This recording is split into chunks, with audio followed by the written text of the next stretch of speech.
Arrepentimiento para vida. De manera que también a los gentiles ha dado Dios arrepentimiento para vida. Hechos 11:18.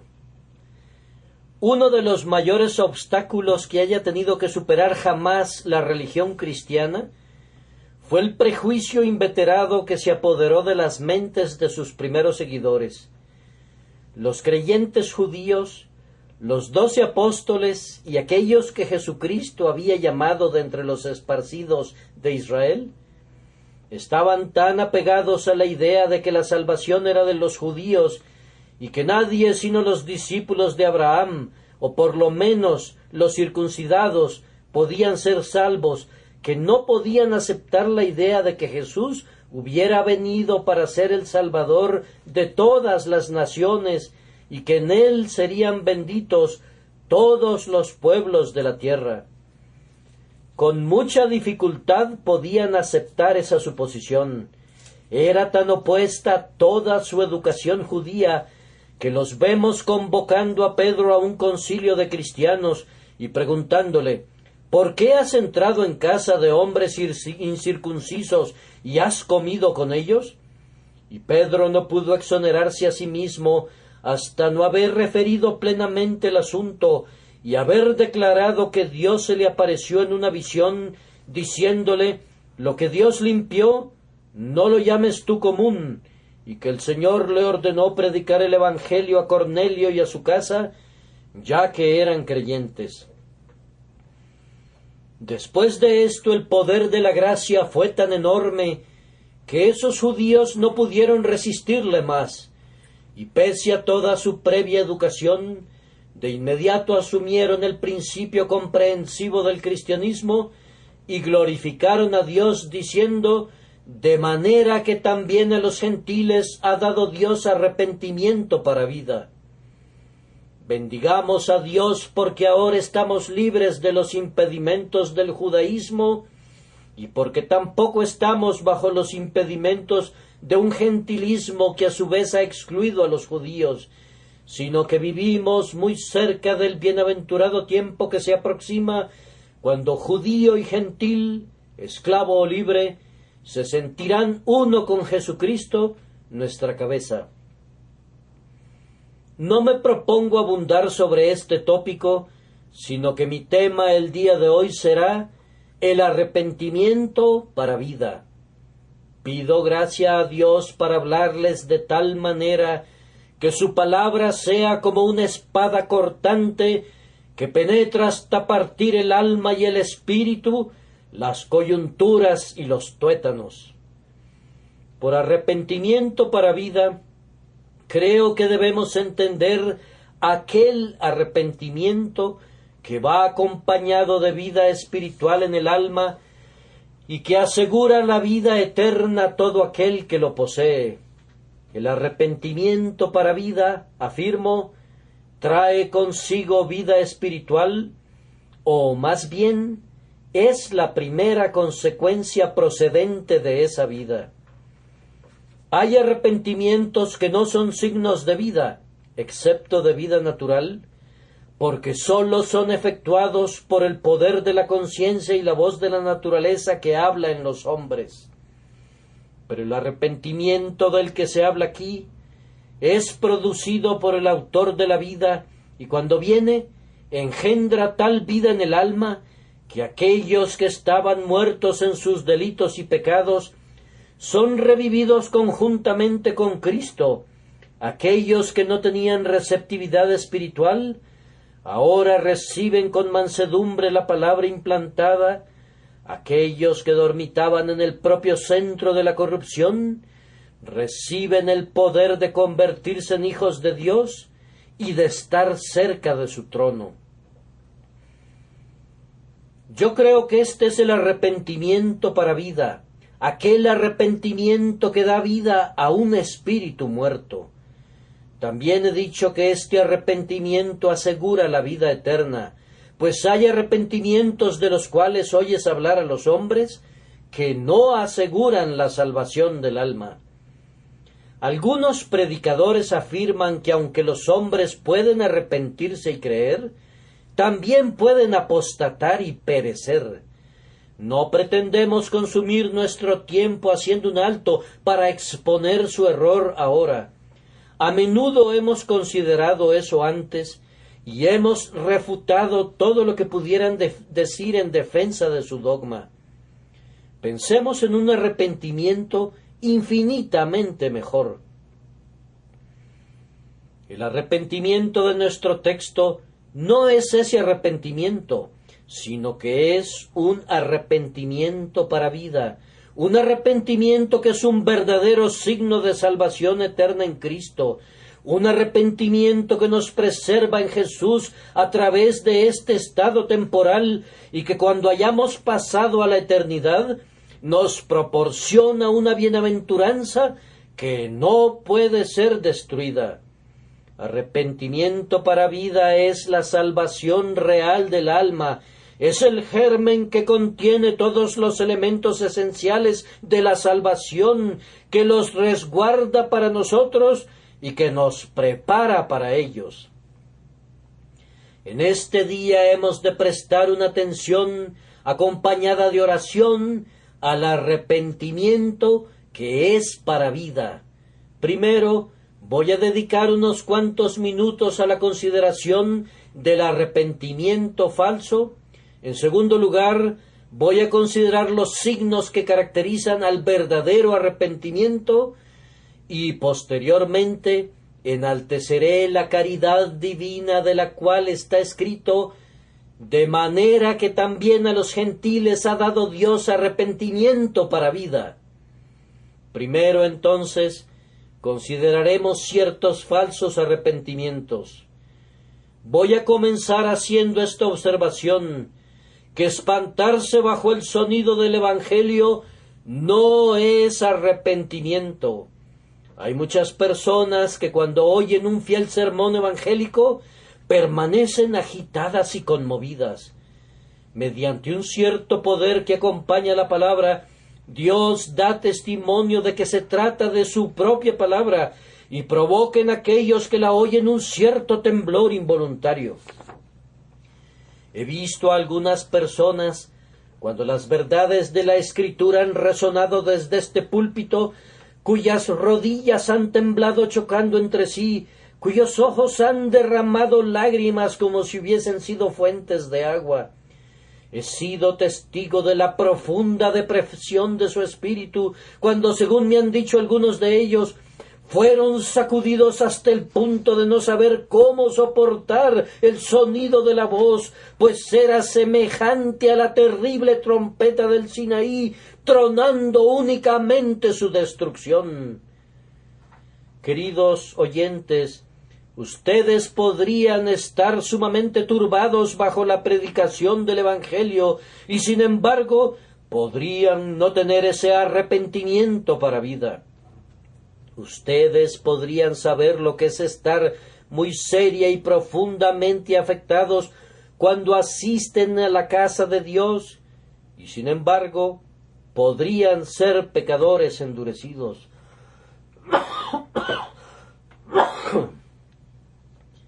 Permítanme confirmar esta observación mediante un ejemplo.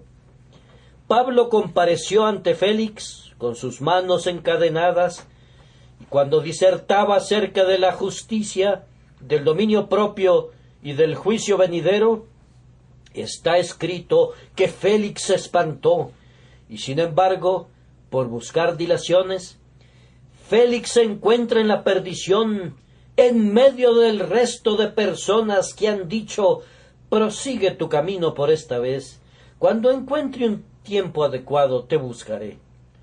Hay muchas personas que no pueden asistir a la casa de Dios sin alarmarse. Ustedes saben lo que es estar espantados ante el pensamiento de que Dios los castigará. Puede ser que con frecuencia hayan sido inducidos a una emoción sincera bajo la influencia del ministro de Dios, pero permítanme decirles que a pesar de todo podrían ser desechados porque no se han arrepentido de sus pecados ni se han vuelto a Dios. Peor aún, Es muy posible que no solamente se espanten ante la palabra de Dios, sino que podrían volverse Agripas amigables y estar por poco persuadidos a volverse a Jesucristo, y sin embargo no tener ningún arrepentimiento. Podrían ir más allá y llegar a desear el Evangelio.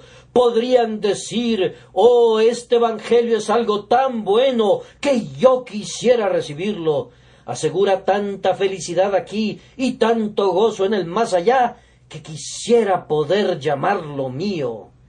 Oh, es bueno oír de esta manera esta voz de Dios, pero podrían quedarse tranquilos, y mientras algún texto poderoso es predicado adecuadamente, podrían decirse: creo que es verdad, pero tiene que entrar en el corazón antes de que puedan arrepentirse. Puedes incluso caer de rodillas en oración y pedir con labios aterrados que esto sea de bendición para tu alma. Y después de todo, podrías ser que no fueras un hijo de Dios. Podrías decir como Agripa le dijo a Pablo: por poco me persuades a ser cristiano. Sin embargo, igual que Agripa, podrías no pasar más allá del por poco. Agripa estaba casi persuadido a ser cristiano, pero no plenamente convencido. Ahora, ¿cuántos de ustedes han estado por poco persuadidos y sin embargo no están realmente en el camino de la vida eterna? ¿Cuán a menudo la convicción los ha conducido a caer de rodillas y por poco se han arrepentido, pero han permanecido allí sin arrepentirse realmente? ¿Ven aquel cadáver? Murió recientemente. Todavía no ha adquirido la lividez mortal, su color se asemeja todavía a la vida. Su mano está tibia todavía, podría pensarse que está vivo y casi pareciera respirar. Todo está íntegro. El gusano escasamente lo ha tocado, la descomposición escasamente se ha presentado, no hay ningún olor fétido. Sin embargo, la vida se ha ido. No hay ninguna vida allí. Lo mismo sucede con ustedes. Por poco están vivos. Por poco tienen cada órgano externo de la religión que tiene el cristiano, pero no tienen vida. Podrían tener un arrepentimiento, pero no el arrepentimiento sincero. Oh, hipócrita, te advierto el día de hoy que no solamente podrías sentir espanto, sino hasta una complacencia por la palabra de Dios, y sin embargo, después de todo, no tener arrepentimiento para vida. Todavía podrían hundirse en el pozo del abismo y escuchar que se diga: apartaos de mí, malditos, al fuego eterno preparado para el diablo y sus ángeles. Pero, además, es todavía posible que los hombres progresen inclusive más allá de esto y que positivamente se humillen bajo la mano de Dios, pero que sean completos extraños al arrepentimiento. Su bondad no es como la nube mañanera y el rocío temprano que se desvanecen, sino que después que escuchan el sermón regresan a casa y realizan lo que ellos conciben que es la obra del arrepentimiento, es decir, renuncian a ciertos vicios y necedades, se visten de cilicio y sus lágrimas se derraman muy abundantemente por causa de lo que han hecho. Se lamentan delante de Dios y sin embargo, con todo eso, su arrepentimiento no es sino un arrepentimiento pasajero y regresan otra vez a sus pecados. ¿Acaso niegan que exista tal penitencia? Permítanme contarles un caso. Un cierto hombre llamado Acab codiciaba la viña de su vecino Nabot, que se rehusaba a venderla a cualquier precio ni hacer un intercambio. Acab consultó con su esposa Jezabel, que urdió el plan de matar a Nabot para que el rey se apropiara de la viña. Después que Nabot murió y Acab hubo tomado posesión de la viña, el siervo del Señor se reunió con Acab y le dijo: ¿no mataste y también has despojado? Así ha dicho Jehová, en el mismo lugar donde lamieron los perros la sangre de Nabot, los perros lamerán también tu sangre, tu misma sangre.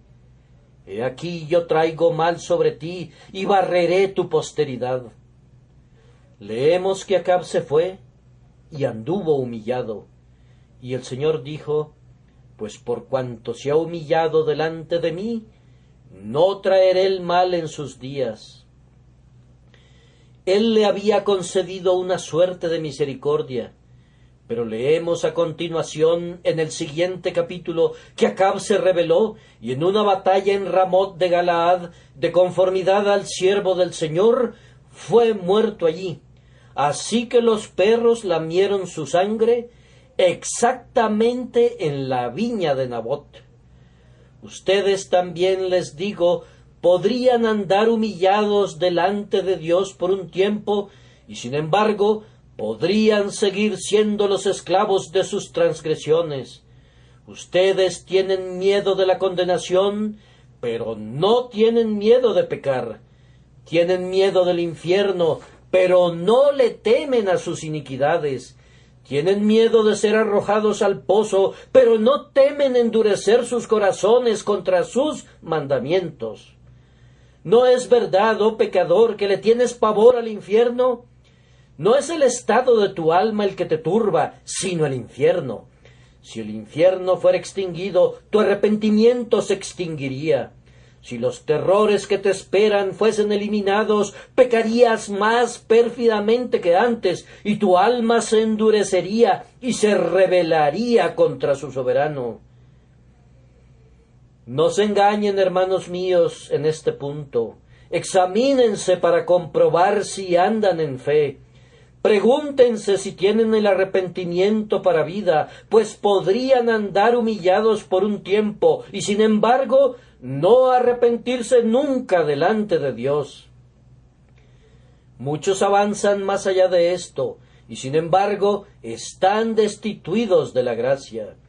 ¿Podría ser posible que confieses tus pecados sin arrepentirte? ¿Podrías acercarte a Dios y decirle que eres un miserable?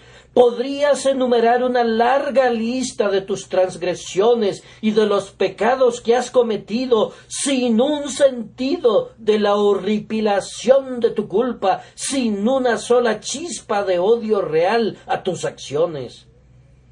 Podrías confesar y reconocer tus transgresiones y sin embargo no sentir un aborrecimiento del pecado, y si no resistes al pecado en la fortaleza de Dios, si no lo abandonas, este supuesto arrepentimiento no sería sino el color dorado que luce la pintura decorativa. No se trata de la gracia que realmente transforma en el oro que soporte el fuego. Digo que podrían llegar a confesar sus faltas y sin embargo no tener arrepentimiento. Además, y entonces habré tocado el más lejano pensamiento que he de dar sobre este punto, podrían hacer alguna obra digna del arrepentimiento y sin embargo ser impenitentes. Déjenme darles una prueba de esto en un hecho autenticado por la inspiración. Judas traicionó a su Señor, y después de haberlo hecho, un sobrecogedor sentido del enorme mal que había cometido se apoderó de él. Su culpa enterró toda esperanza de arrepentimiento, y en el abatimiento de la desesperación, mas no en el dolor de la verdadera compunción, confesó su pecado a los sumos sacerdotes, clamando: «Yo he pecado entregando sangre inocente». Ellos le dijeron: «¿Qué nos importa a nosotros? Allá tú».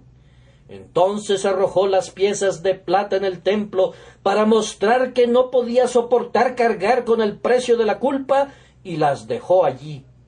¿Salió y fue salvo? No.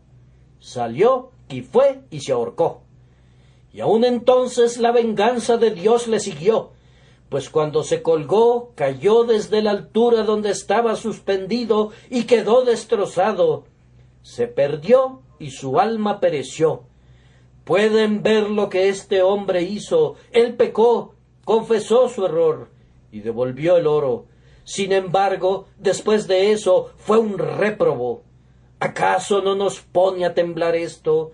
¿Pueden ver cuán posible es ser tan aproximadamente el remedio de un cristiano que la propia sabiduría, si solamente fuera mortal, sería engañada? Ahora, habiéndoles advertido así que hay muchas falsas clases de arrepentimiento, tengo el propósito de ocupar un corto tiempo haciendo algunas observaciones sobre el verdadero arrepentimiento y los signos mediante los cuales podremos discernir si contamos con ese arrepentimiento que es para vida. Antes que nada, permítanme corregir uno o dos errores que aquellos que están viniendo a Jesucristo cometen con frecuencia. Uno es que creen a menudo que deberían experimentar profundas, horribles y pavorosas manifestaciones de los terrores de la ley y del infierno antes de que se pueda decir que se arrepintieron. ¿Con cuántas personas he conversado que me han dicho lo que solamente puedo traducirles en español a ustedes en esta mañana? Más o menos de esta manera: no me arrepiento lo suficiente, no me siento lo suficientemente pecador, no he sido un transgresor tan indisculpable y perverso como muchos otros, yo casi quisiera haberlo sido, no porque ame al pecado, sino debido a que entonces tendría convicciones más profundas de mi culpa y me sentiría más seguro de haber venido verdaderamente a Jesucristo. Ahora, sería un grave error imaginar que estos pensamientos terribles y horribles de un juicio venidero tengan algo que ver con la validez del arrepentimiento. Con frecuencia no son el don de Dios para nada, sino las insinuaciones del diablo. E incluso allí donde la ley obra y produce estos pensamientos, no deberían considerarlos como constituyentes de una parte y una porción del arrepentimiento. No entran en la esencia del arrepentimiento. El arrepentimiento es un odio al pecado. Consiste en apartarse del pecado y en una determinación en la fuerza de Dios de abandonarlo. Es posible que un hombre se arrepienta sin un horripilante despliegue de los terrores de la ley. Podría arrepentirse sin haber oído los sonidos de la trompeta del Sinaí, sin haber escuchado algo más que un distante rumor de su trueno. Un hombre puede arrepentirse enteramente por medio de la voz de la misericordia.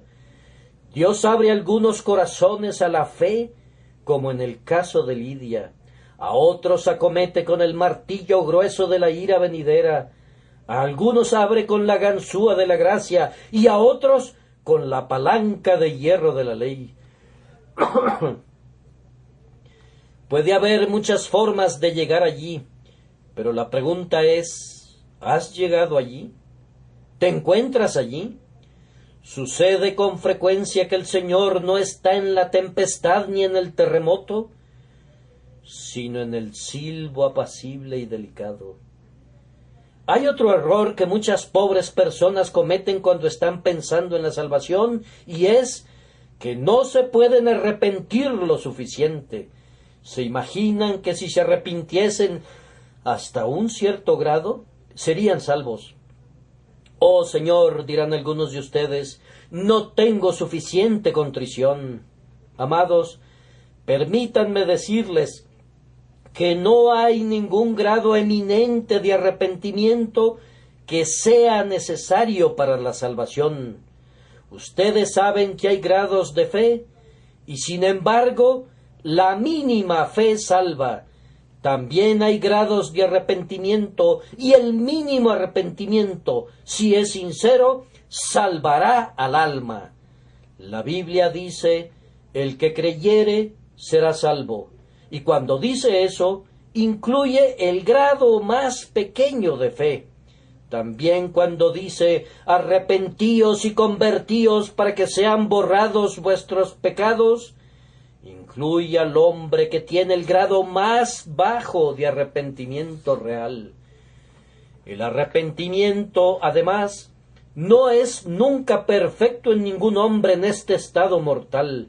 Nunca alcanzaremos la fe perfecta que esté enteramente libre de dudas, y nunca alcanzaremos el arrepentimiento que sea libre de alguna dureza de corazón. El más sincero penitente que conozcan se sentirá parcialmente impenitente. El arrepentimiento es también un acto continuo durante la vida entera. Crecerá continuamente. Yo creo que un cristiano en su lecho de muerte se arrepentirá más amargamente de lo que lo hizo jamás. Arrepentirse es algo que ha de hacerse durante toda la vida. Pecar y arrepentirse resume la vida de un cristiano. Arrepentirse y creer en Jesús, conforma la consumación de su felicidad. No deben esperar ser perfectos en arrepentimiento antes de ser salvos. Ningún cristiano puede ser perfecto. El arrepentimiento es una gracia.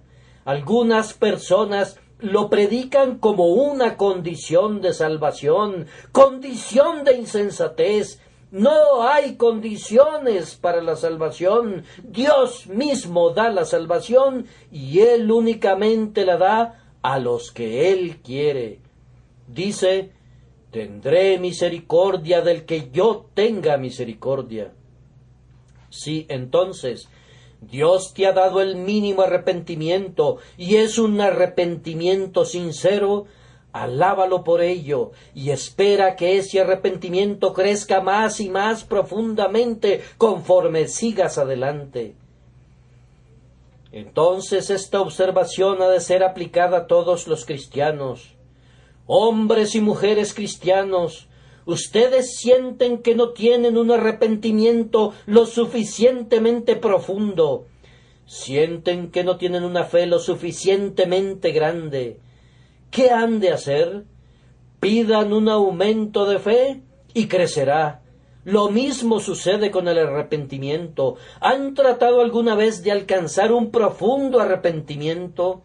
Amigos míos, si han fracasado en el intento, confíen en Jesús y traten cada día de obtener un espíritu penitencial. No esperen tener, lo repito, un perfecto arrepentimiento al principio. Han de tener contrición sincera y luego, bajo la gracia divina, irán de poder en poder hasta que al final odiarán y aborrecerán el pecado como a una serpiente o a una víbora, y entonces estarán cerca, muy cerca de la perfección del arrepentimiento. Les he dado estas consideraciones entonces como inicio del tema. Y ahora ustedes preguntarán, ¿cuáles son los signos del verdadero arrepentimiento a los ojos de Dios? Primero les digo que hay pena en él. Nadie se arrepiente jamás del pecado sin sentir algún tipo de tristeza a la vez. Puede ser más o menos intensa, de acuerdo a la manera en que Dios les llama y a su previa manera de vida, pero debe haber alguna tristeza. No nos importa cuándo llega, pero en algún momento o en otro debe llegar, o no sería el arrepentimiento de un cristiano. Conocí una vez a un hombre que profesaba que se había arrepentido, y en verdad su carácter había cambiado externamente, pero nunca pude ver que tuviera un dolor real por el pecado. Tampoco vi jamás algunas señales de contrición en él cuando profesó creer en Jesús. Yo consideré que en ese hombre se trataba de un salto extático a la gracia, y encontré después que tuvo exactamente un salto igualmente extático a la culpa otra vez.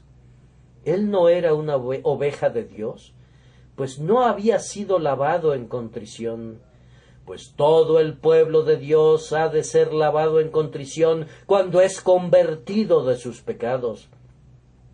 Nadie puede venir a Cristo y conocer su perdón sin sentir que el pecado es una cosa odiosa, pues llevó a la muerte a Cristo. Ustedes que tienen sus ojos secos, sus rodillas sin doblar y sus corazones empedernidos, ¿cómo podrían pensar que son salvos? El Evangelio promete salvación únicamente a aquellos que realmente se arrepienten. Sin embargo, para no herir a ninguno de ustedes y hacerles sentir algo que no es mi intención hacerles sentir, permítanme observar que no quiero decir que deban derramar lágrimas reales. Algunos hombres tienen una constitución tan dura que no podrían derramar una sola lágrima. He conocido a algunas personas que han sido capaces de suspirar y de gemir, pero las lágrimas no brotan. Bien, yo digo que aunque las lágrimas suministran a menudo evidencias de contrición, podrían tener arrepentimiento para vida sin ellas. Lo que yo quisiera que entendieran es que debe haber un dolor real. Si la oración no es vocal, debe ser secreta. Para mostrar el arrepentimiento, aunque sea mínimo, debe haber un gemido, aunque no haya palabras, debe haber por lo menos un suspiro, aunque no haya lágrimas. En este arrepentimiento ha de haber, pienso, no únicamente dolor, sino que ha de haber algo práctico. Debe ser un arrepentimiento práctico. No basta con decir que lo sentimos y arrepentirnos, y luego continuar día a día como siempre caminamos. Muchas personas están muy apenadas y muy penitentes por sus pecados pasados. Óiganlos hablar. Oh, dicen, lamento profundamente haber sido un borracho un día, y sinceramente deploro haber caído en ese pecado. Lamento profundamente haber hecho eso. Luego se van directo a casa, y cuando llega la 1 de la tarde del día domingo, los encontrarán bebiendo otra vez. Y sin embargo, esa gente dice que se ha arrepentido. ¿Acaso les creerían ustedes cuando dicen que son pecadores, pero que no aman el pecado? Puede ser que no lo amen durante un tiempo, pero podrían ser sinceros penitentes y luego ir y transgredir otra vez inmediatamente en la misma forma en que lo hicieron antes. ¿Cómo podríamos creerles si transgreden una y otra vez y no abandonan su pecado? Conocemos a un árbol por sus frutos, y ustedes que son penitentes producirán obras de arrepentimiento. A menudo he considerado como un muy hermoso ejemplo que refleja el poder de la contrición una anécdota aportada por un piadoso ministro. Él había estado predicando sobre el arrepentimiento y en el curso de su sermón habló del pecado del robo. Cuando iba camino a su casa, un trabajador se le acercó y el ministro observó que tenía algo bajo su uniforme de obrero. El ministro le dijo que no tenía que acompañarle más lejos, pero el hombre persistió. Por fin le dijo: «Traigo un azadón bajo mi brazo que robé en aquella finca. Lo escuché predicar acerca del pecado de robo y debo ir y ponerlo en su lugar otra vez». Eso fue un sincero arrepentimiento, pues lo motivó a regresar y devolver el artículo robado. Sucedía lo mismo con los isleños de los mares del sur, de quienes leemos que robaban la ropa y los muebles de los misioneros y todo lo que se podían llevar de sus casas, pero cuando eran convertidos salvadoramente, les llevaban todo de regreso. Pero muchos de ustedes dicen que se arrepienten y sin embargo no producen fruto. Eso no sirve para nada. La gente se arrepiente sinceramente, dicen, de haber cometido un robo o de haber mantenido una casa de juegos, pero se cuidan de que todas las ganancias sean empleadas en el mejor bienestar de su corazón. El verdadero arrepentimiento producirá obras dignas de arrepentimiento. Será un arrepentimiento práctico. Pero vamos más lejos. Ustedes pueden saber si su arrepentimiento es práctico mediante esta prueba. ¿Tiene alguna duración o no? Muchos de sus arrepentimientos se asemejan al rubor ético de la persona tísica, que no es ninguna señal de salud. Muchas veces he visto a algún joven en un trance de piedad recién adquirida, pero poco firme, y él ha creído que ha estado a punto de arrepentirse de sus pecados. Durante algunas horas, tal persona está profundamente contrita delante de Dios y por semanas renuncia a sus necedades. Asiste a la casa de oración y conversa a la manera de un hijo de Dios, pero regresa a sus pecados como el perro vuelve a su vómito. El espíritu inmundo ha vuelto a su casa y ha tomado consigo otros 7 espíritus peores que él, y el postrer estado de aquel hombre viene a ser peor que el primero. ¿Cuánto tiempo ha durado tu contrición? ¿Duró algunos meses? ¿O te sobrevino y se alejó súbitamente?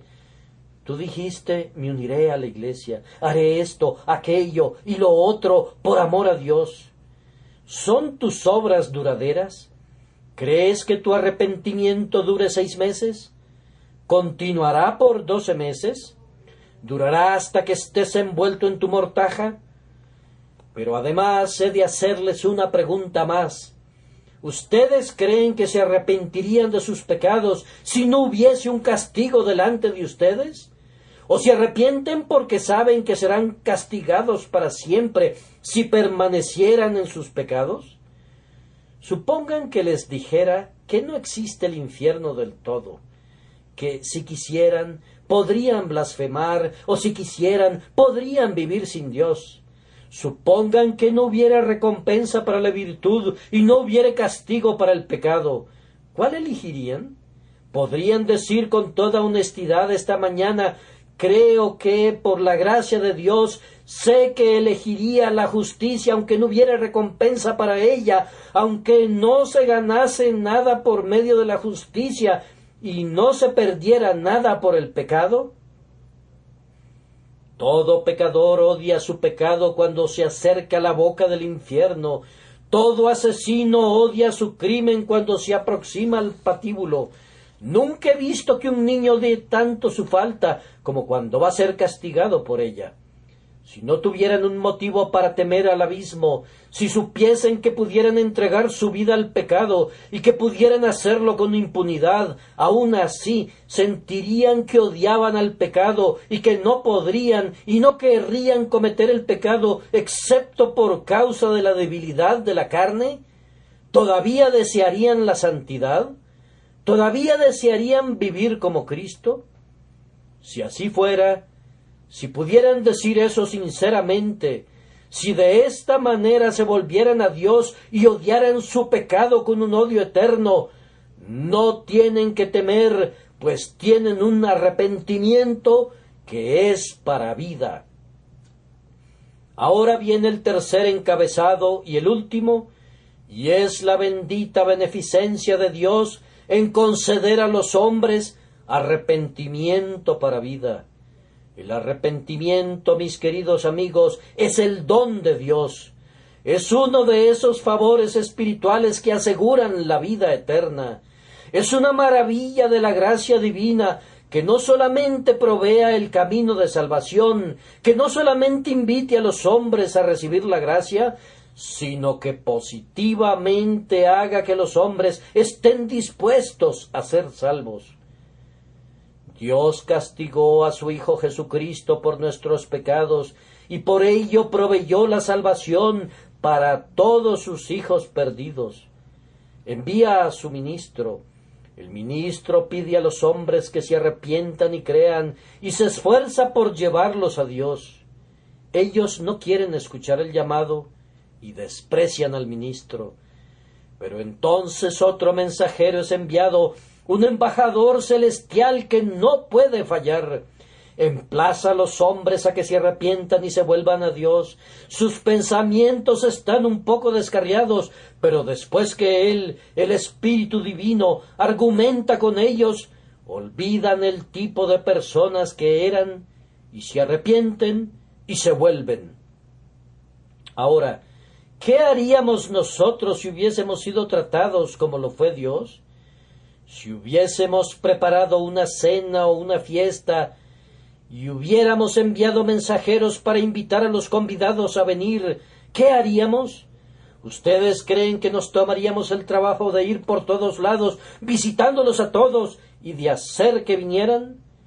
Y cuando se hubieran sentado y dijeran que no pueden comer, ¿acaso abriríamos sus bocas? Si todavía declararan que no pueden comer, ¿los haríamos comer? Ah, amados, estoy inclinado a pensar que no harían eso. Si hubieran firmado las invitaciones y los invitados no vinieran a su fiesta, ¿acaso no dirían no habrá fiesta? ¿Pero qué hace Dios? Él dice, ahora haré una fiesta e invitaré a la gente, y si no vinieren, mis ministros saldrán y los traerán personalmente.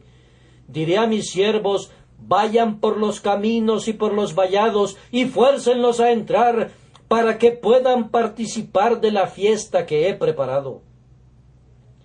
¿Acaso no es un acto estupendo de la misericordia divina que efectivamente los vuelva dispuestos?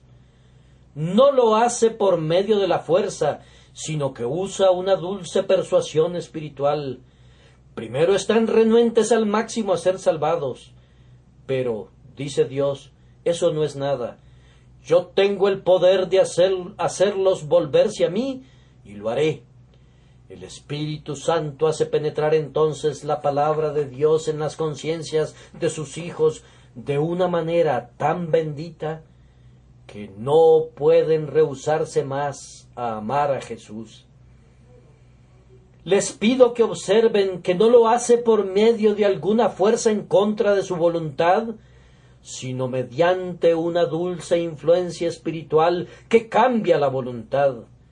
Él coloca no únicamente un festín de cosas buenas delante de los hombres, sino que los induce a venir y participar de ellas, y los constriñe a continuar festejando mientras los lleva a la mansión permanente y eterna, y al llevarlos arriba le dice a cada uno, con amor eterno te he amado, por tanto te prolongué mi misericordia.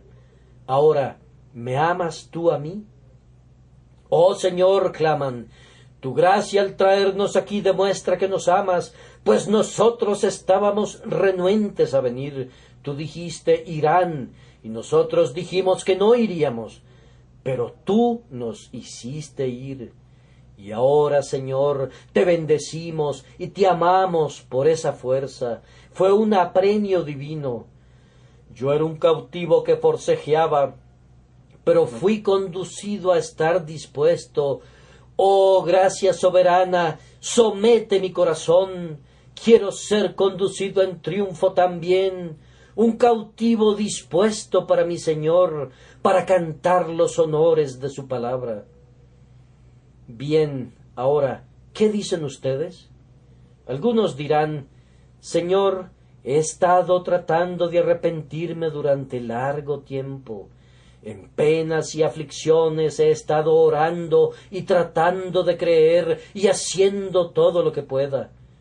Les diré algo, lo intentarán por tiempo indefinido antes de ser capaces de hacerlo.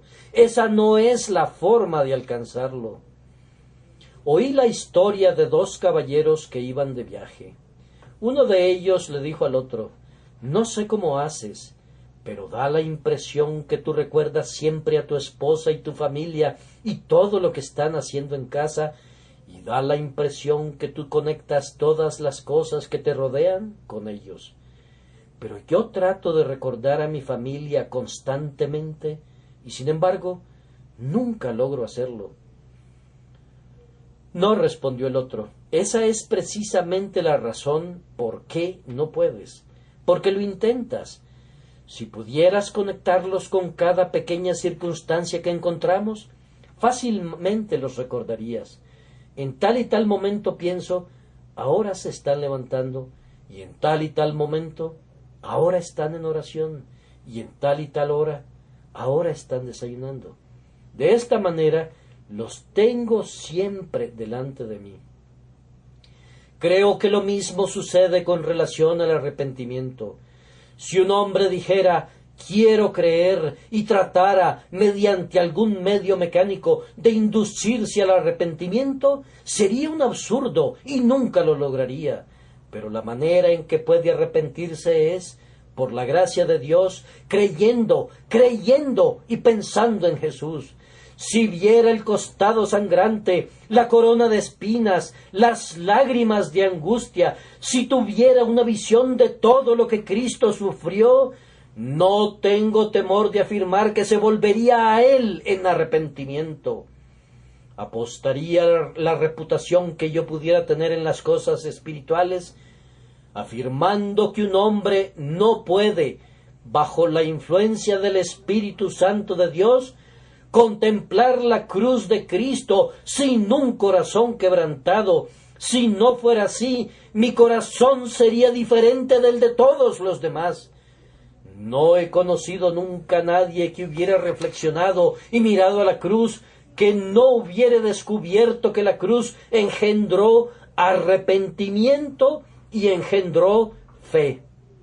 Miramos a Jesús si queremos ser salvos, y luego decimos, sacrificio admirable, que Jesús haya muerto así para salvar a los pecadores. Si quieres la fe, debes recordar que Él la da. Si quieres el arrepentimiento, Él lo da. Si quieres vida eterna, Él la da liberalmente.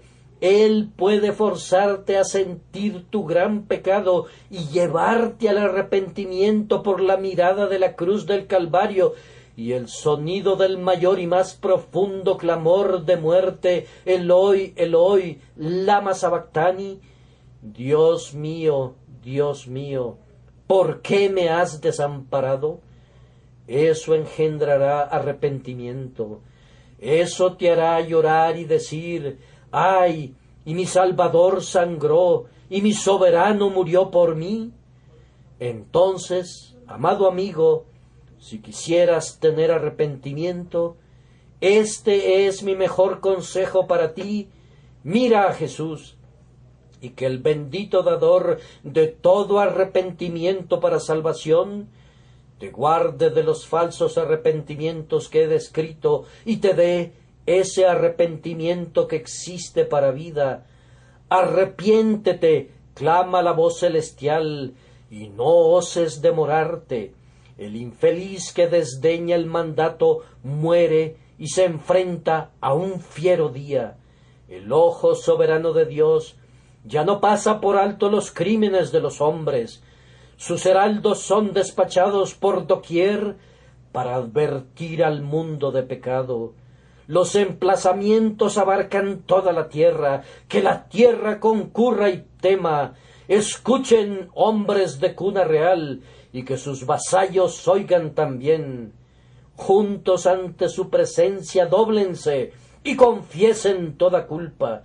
Abracen al bendito Salvador ahora, no minimicen su gracia, dobléguense antes de que la terrible trompeta suene y los llame a su tribunal, pues la misericordia conoce el límite establecido y se convierte en venganza allí.